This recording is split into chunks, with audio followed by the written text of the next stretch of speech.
Ne balma Facebook jama. Aw bɛɛ salam alaikum. Aw balimakɛ Idriss Martinez Konipo. N balimaw, comme dans mes habitudes, n bɛna bɔ bi kan hakilina fɔ Mali situation kan. Nka n bɛna tiɲɛ mun fɔ bi, a tɛna diya mɔgɔ caman ye. Parce que les Maliens sont allergiques à la vérité. Malien bɛ mun fɛ dɔrɔn i k'a kulokɔrɔ kuma dumanin fɔ a ye. Malien bɛ mun fɛ n'ale bɛ mɔgɔ min kanu, i da kana maga o tɔgɔ la. O ye ɲuman kɛ o, o ka ɲi. O ye juguman kɛ o, o ka ɲi. N'i ko k'i b'o ka juguman fɔ, o b'a fɔ k'i b'o contre la. Ou bien ko tu es jaloux. Malien, adamaden o adamaden, n'a ma ɲɛ k'e de bɛ ji min, a dɔn k'a fɔ k'i bɛ fili. Mɔgɔninfin kɛra togo togo, f'i ka maaw de sɔrɔ, mun ninnu bɛ to k'i bilasira. Parce que n'i b'i ka fili kɔnɔla la, ni maa si tɛ yen mun bɛ se ka bɔ k'a f'i ɲɛna ko Kari Masina i filila, a bɛ k'i ɲɛkɔrɔ k'i bɛ tiɲɛ de kan. O de la ne Idriss ko, ne sigikun Facebook sanfɛ, o ye ka tiɲɛ de fɔ. Tiɲɛfɔla man ka go dɛ. Bi i ka tiɲɛ bɛ kɛlɛ, nka sini o bɛ tila ka t'i ka tiɲɛ segin ma. O bɛ ne bɔ. Ne balimaw, ɲɛ b'a la ne ye video mun kɛ ni kumana article 121 kan. A video kɔfɛ, n y'a ye u taara n ka commentaire bɛɛ kɛ sɔ ni makɔrɔni. Ko wayi ko Idriss siranna. Idriss y'a don tan. Idriss y'a bɔ tan. Concernant la désobéissance civile. D'abord, un Malien. n bɛ siran mun de ɲɛ ne tɛ Mali kɔnɔ. De deux, n y'o de fɔ aw ɲɛna n ko moi je suis un homme de droit. Depuis ne donna vidéo kɛ la, ka na se bi ma, je défie quiconque ka bɔ ni ne ka vidéo kelen dɔrɔn ye ko ne bɛ ka dɔ neni. Jamanakuntigiw tɛ dɛ, hali an simple vidéo maniw ni ɲɔgɔn cɛ. Et pourtant maaw bɛ bɔ ka ne neni. A ye bɔ n'a vidéo kelen dɔrɔn ko ne Idriss filɛ nin ye ko ne bɛ ka dɔ neni. A tɛ yen. Donc t'a dɔn n bɛna siran mun de ɲɛ. Ne ye vidéo avant dernière min kɛ, a vidéo kɔnɔna la n y'a jira aw la très clairement. O y'a sɔrɔ hali assemblée président ko in a ma sigi sen kan fɔlɔ. N k'u ye Musa Tɛmini repêché de pour que ka na n'a ye k'a kɛ assemblée président ye. N ko parce que IBK ani Karim olu ka senkɔrɔla tumunin don quoi. N k'a bɛna olu ka mission de la. Donc ko Tɛmini kɛra assemblée président pour moi o tɛ balina ko ye quoi. Parce que a nakun de kun don. Ale yɛrɛ y'a fɔ a ka discours kɔnɔna la ko président ye campagne mun kɛ deuxième mandat la, a ka promesse de campagne ko ça sera un mandat pour la jeunesse. Donc ko o de lawaleyala. Donc o b'a jira ko président de ale choisir k'a kɛ assemblée président ye. Donc a ma bali ne la, mais an da bɛ tila ka na se o ma. Maliyɛnw, an ka kuma président IBK yɛrɛ kan. Mɔgɔ caman b'a fɔ ko Idriss ɛgirilen don a tɛ président fɛ. Idriss ɛgirilen tɛ. Et puis mɔgɔ caman b'a fɔ ko Maliyɛnw ko président o président mana na k'an bɛ bila o contre la.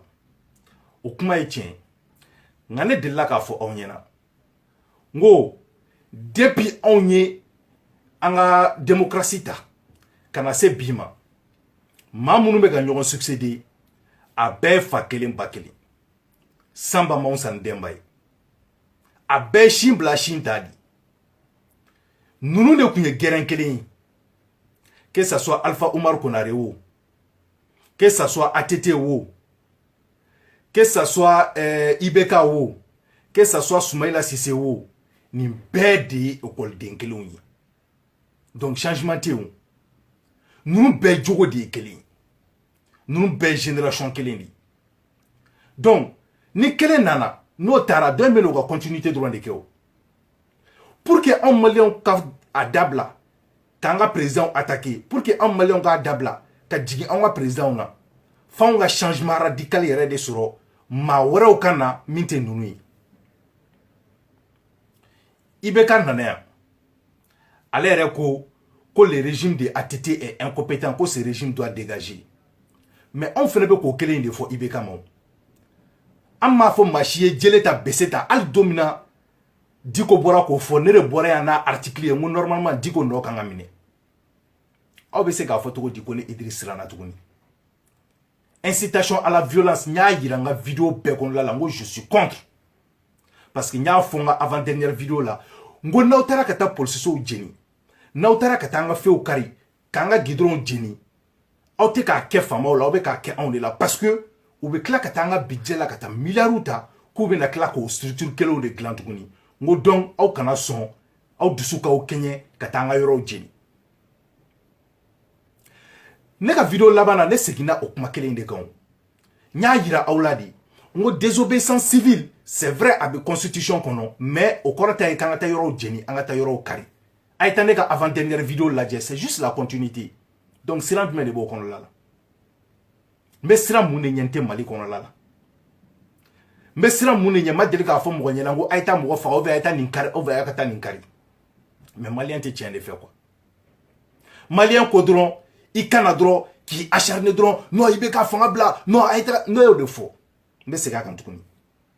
fin fait coup d'état ko yi ne Idriss ndata labi ndata la Chine nga fin fait on ga droit président ibeka yare a photo ko ibeka ko atete devrait dégager ne bo siran de kan ibeka doit dégager ibeka n'est pas la solution au problème du Mali ibeka est le problème o jara cheye odo o ma ja cheye odo wa nya fowi cheo che muso demsono demseni ke de beka ibeka soutenir ne Idriss Konimpo de a finyena Mali côté ibeka soutenir parce que soit il faut avec à profiter soit il va avec à profiter soit il bouranga avec à profiter soit il korake avec à profiter régime na ou bien il avec à profiter régime na a bana sinon ka fode ko ibeka beka faso bara de ke abeka malien ka hera de ka nyini ka duma o de kama ne beka ibeka supporter ati o mo kote awchela nyo fo nyela wala journaliste ou a animateur ou a fin fe bala ko boitable a be don de mine a be don dun kono dimintere nya dimine du anya ba bela donc ka fo ko ne be Mali de fe mbe ibeka fe nya fo o ko fla de mununu te ben iti se ka ke Mali fe ka kla ka ke ibeka fe ibe kelen de tani flala ne balmo ni yoro la mena un grand frère Rasbach interpellé Rasbach Malian tu jigi ke edi kede kumbe se ka faso imbo nogola Malian be ko dania ta ka daiga iye jien bemine ko parce que ko bois desera ko bois kabla slogan ere kunyo ko tout sauf bois Malien don be tukudi ko munela mo chama be no finalement una na fo ko bois tabla parce que en koko alternance di ko yelema ni chokoroba klein be ku ngata kaboyi antungana ni nouvelle génération de politiciens Mali la ore tu on ka hakilina alternance kono la mais où est-ce que ça a dégénéré lorsque Rasbach a choisi Soumaïla Sissi au changement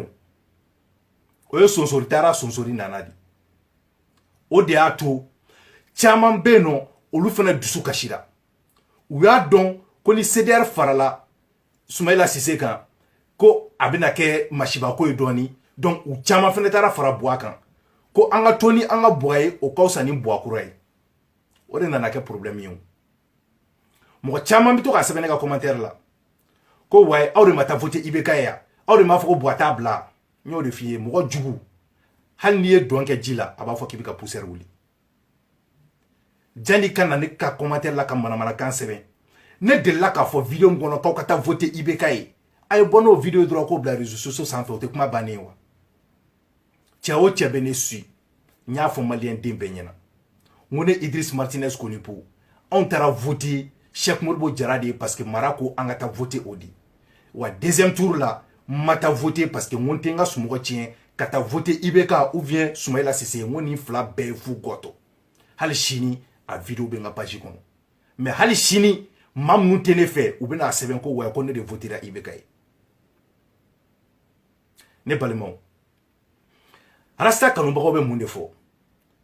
ko way rasta dien ko be fo onyena kaw kana voter boye aw sona aw tara voter boye aw filɛ o kɔlɔlɔ de kɔnɔ bi rasta yɛrɛ bɛ bɔ a kɔ bi ni ko ko munna ko rasta bɛ bɔ a kɔ nin de y'u ka explication ye ko parce que rasta y'a fɔ aw ye k'aw kana taa voter bɔ a ye ko donc aw y'aw tulo gɛlɛya aw taara voter bɔ a ye aw filɛ o kɔlɔlɔ de kɔnɔ bi maliyɛnw Aras Bachi ko anw ma k'ale ye guide de le guide de la révolution malienne ne ka kuma tɛ dɛ a yɛrɛ de ka kuma don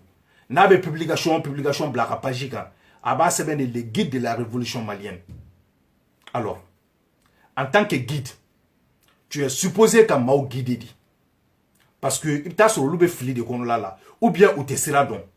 ne yɛrɛ Idriss Martinez Konipo ye guide de ye Italie kɔnɔla la yan nɔ tubabuw bɛ na u tɛ yɔrɔw dɔn ne de b'u tɛgɛ minɛ ka taa yɔrɔw yir'u la ka yɔrɔw histoire ɲɛf'u ye o de ye guide ka baara ye sinon n'o olu b'a yɔrɔ dɔn a ma s'u ka guide ta u yɛrɛ bɛ taa u yɛrɛ ye donc toi en tant que guide de la révolution malienne tu étais supposé ka anw guide sira ɲuman de kan ok an ka kɛ i ye mɔgɔw guide mais i ye sira min yir'u la olu ko non ko o sira in ko m'u diya ten kosɛbɛ i ko k'u kana voter bɔ a ye i ye san 2 kɛ ko bɔ a k'a bila an ka kɛ o bɛɛ la u tagara voter bɔ a ye mais moi je pense que e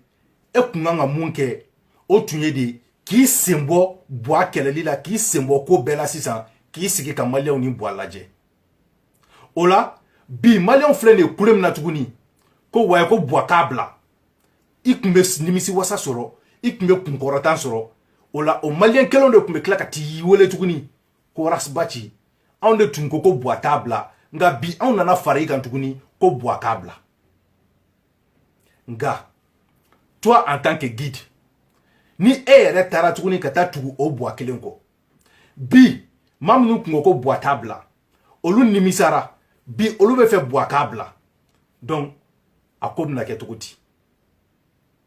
hali n'olu tagara bi k'olu bɛ taa e nɔfɛ ko u kana aw ka bɔ a bila o b'a sɔrɔ e bɛ bɔ a bolo o ko bɛna kɛ cogo di Idriss Konipo to ye mon frère Idriss Konipo to ye ma sœur n bɛ ka mun fɔ o lamɛn dɔrɔn o ye tiɲɛ wa ou bien o ye nkalon de ye ni Aras Bachi kungo ne de ko aw kana bɔ a ta donc comme aw sɔnna ka bɔ a ta donc a ka ɲi ne da t'a la tuguni ou bien i kun ka continuer i ka bɔ a ko kɛlɛ fɛ bi maa minnu bɛ k'a fɔ k'u tɛ bɔ a fɛ olu tun bɛna fara i kan k'i ka tiɲɛ de segin i ma nka ni e yɛrɛ taara fara bɔ a kan e ni e tun bɛ ka mɔgɔ minnu guide ne bɛna ɲininkali min kɛ sisan jɔn de ka fisa ni jɔn ye jɔn de guide ye jɔn bolo parce que an ka kɛ olu tɛ yɔrɔ dɔn olu fili la e mun ye guide ye e fana bɛ fili wa parce que e fana nan'i fara olu kan sisan donc e ni olu jɔn de ka fisa ni jɔn ye sisan maliyɛnw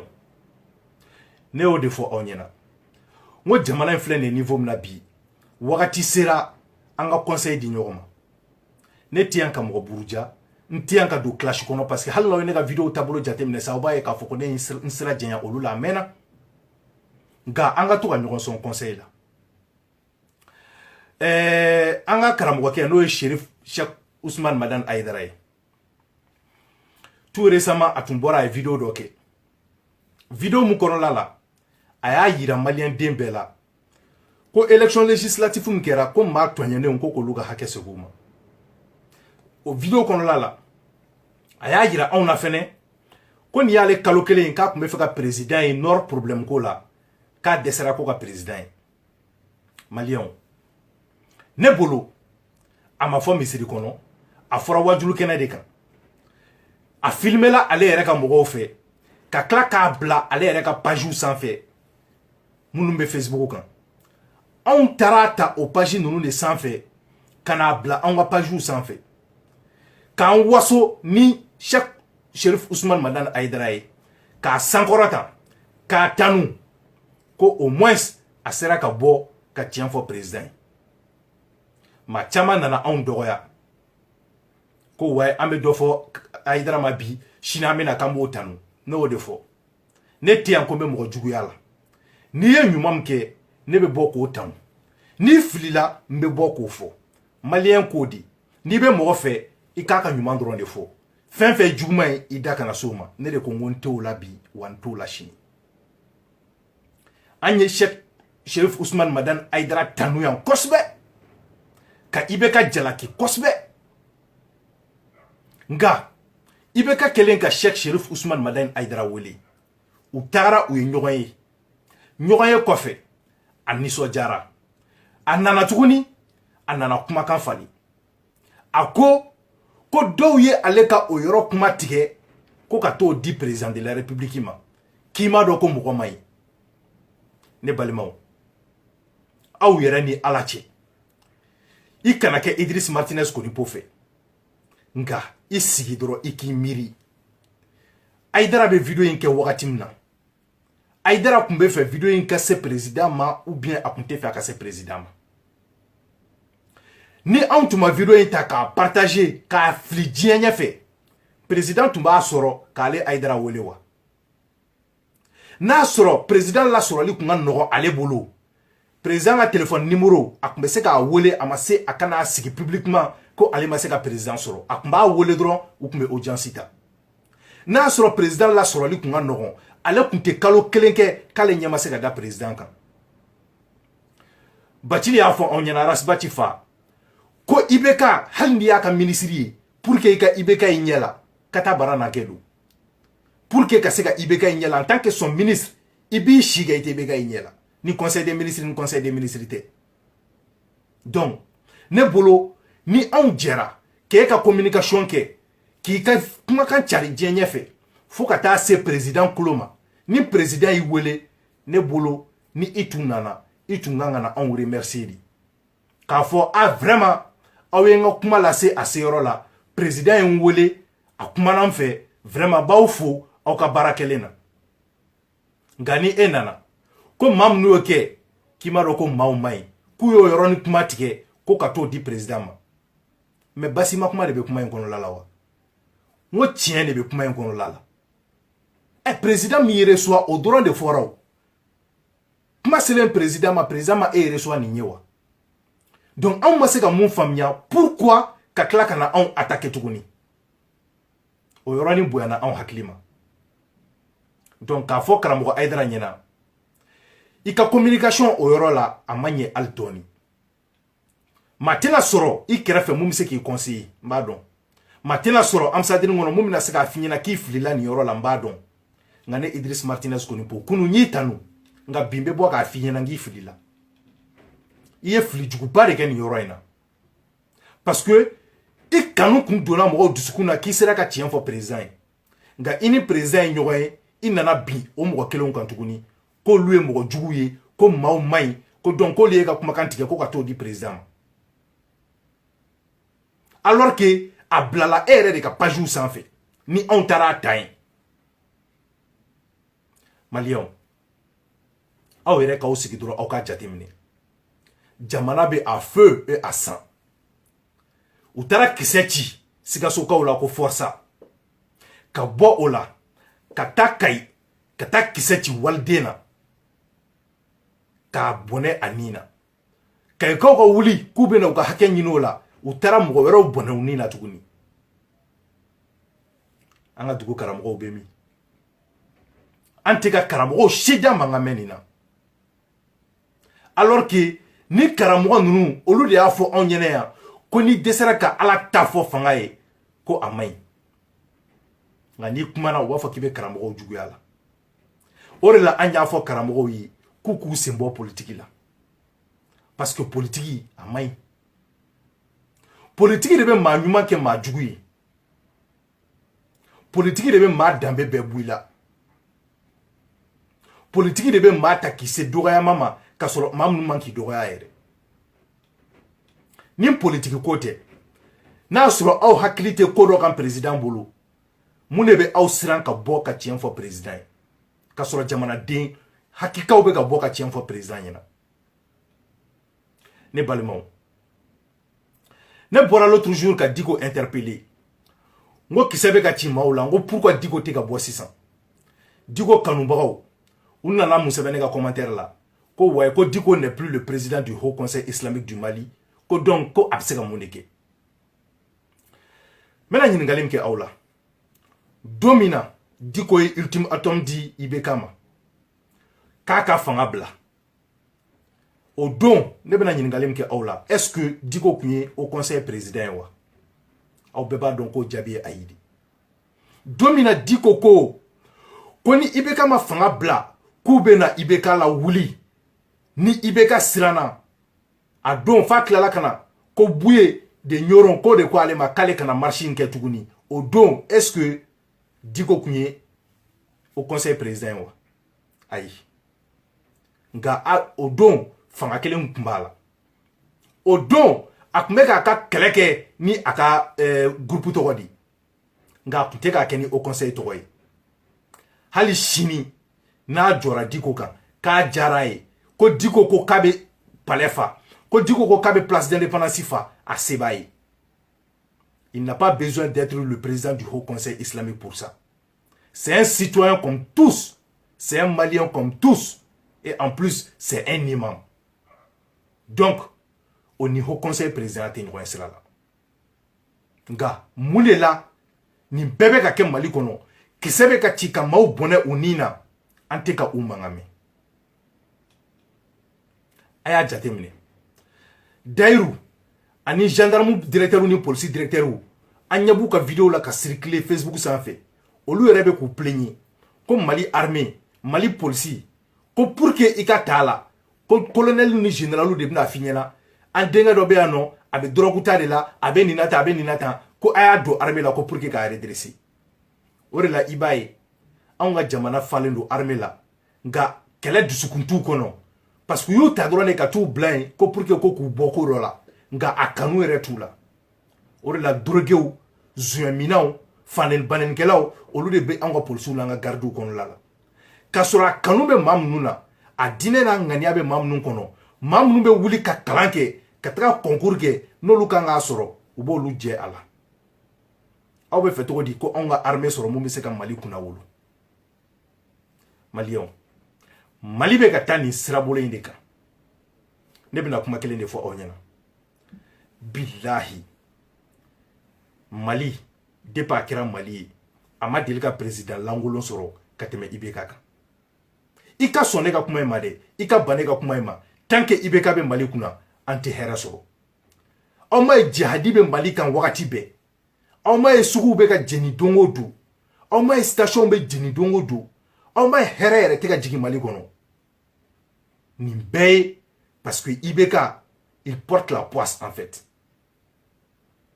IBK mako foyi tɛ Mali la tant que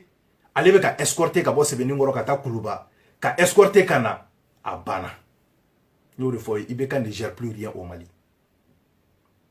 IBK Soumaïla Cissé bɛ min dans un pays sérieux comme le Mali comment se fait-il que le chef de file de l'opposition o bɛ se ka tunu ka kidnapper diɲɛ kɔnɔ communiqué tɛ kɛ foyi tɛ kɛ i b'a fɔ ko tout va bien u taara ka taga député sigi kɛ Soumaïla Cissé kɔfɛ ka président de l'Assemblée sigi kɛ Soumaïla Cissé kɔfɛ an y'a ye parti politique bɛɛ taara fara majorité kan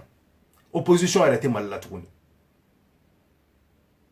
wari mun dir'u ma ne t'o dɔn dɛ mais IBK kɔni ye projet o projet ta k'a bɛna la valider a bɛɛ bɛ tɛmɛ parce que n'o de fɔ aw ɲɛna o de la ne ko n ko manifinw ka n'u yɛrɛ faga k'u bɛ taa voter ni député ninnu ɲɛna n ko parce que député ninnu hɔrɔnya ni danbeya a kisɛ kelen t'u la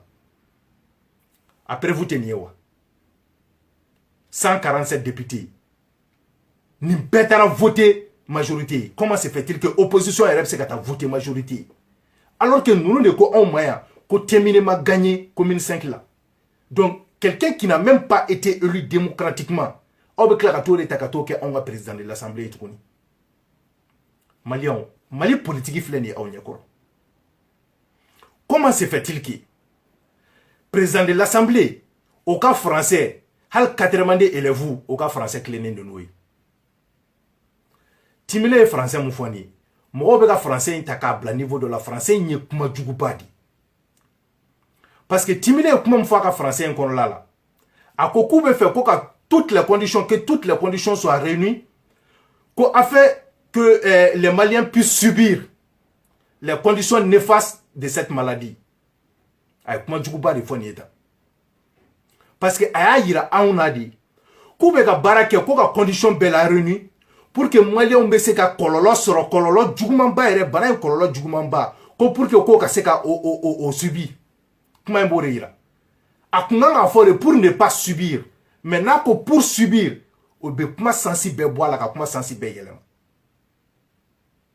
aw yɛrɛ ɲɛ b'a la a bɛ ka kuma a bɛ sigi la